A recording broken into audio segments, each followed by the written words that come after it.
ጌታችን መድኃኒታችን ኢየሱስ ክርስቶስ ኑ ተከተሉኝ ብሎ ከጠራቸው ቀዳሚዎቹ መካከል ሕይወቱን ሙሉ ለወንጌል የሰጠውና በመስቀል ላይ ሰማዕትነትን የተቀበለው ሐዋርያው ቅዱስ እንድርያስ አንዱ ነው። ሐምሌ 30 ቀን ቅድስት ቤተክርስቲያናችን የዚህን ታላቅ ሐዋርያ ዓመታዊ መታሰቢያ በክብር ታከብራለች። ዛሬ የምንመለከተው ታሪክ እርሱ ከዓሣ አጥማጅነት ወደ ሐዋርያነት እንዴት እንደተጠራና የክርስቶስን ፍቅር እስከየት ድረስ እንዳስተማረ የሚተርክ ጥልቅ ታሪክ ነው።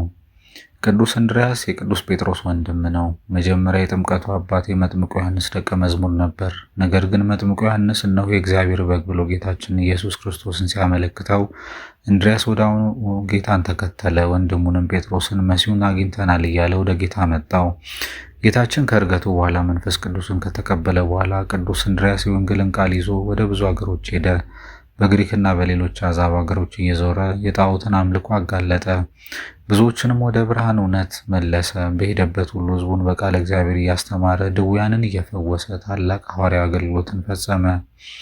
በስተመጨረሻም የገዢው ሚስትና ብዙ ሕዝብ በሰበከው ቃል አምነው ክርስትናን ተቀበሉ። በዚህ የተበሳጨው ገዢ ቅዱስ እንድርያስን ያሰቃየው ዘንድ አዘዘ። እንደ ጌታው በዕፀ መስቀል ላይ እንዲሰቀልም ፈረደበት። ቅዱስ እንድርያስ ግን እኔ እንደ ጌታዬ በቀጥተኛው መስቀል ላይ ልሰቀል አይገባኝም፣ እኔ ኃጢአተኛ ነኝና በማለት በፈቃዱ ቤክስ መስቀል ላይ እንዲሰቅሉት ጠየቀ። በዚያችን መስቀል ላይ ሆኖ ለ2 ቀናት ያህል ሕዝቡን ስለ ክርስቶስ ፍቅር አስተማረ።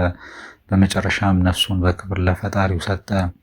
የቅዱስ እንድርያስ ታሪክ ለሐዋርያዊ ጽናትና ለትሕትና ትልቅ ምሳሌ ነው። ራሱን ከጌታው በታች አድርጎ ማየቱና እስከ ሕይወት ፍጻሜው መጽናቱ የክርስቲያን እውነተኛ መለያ መሆኑን ያስተምረናል።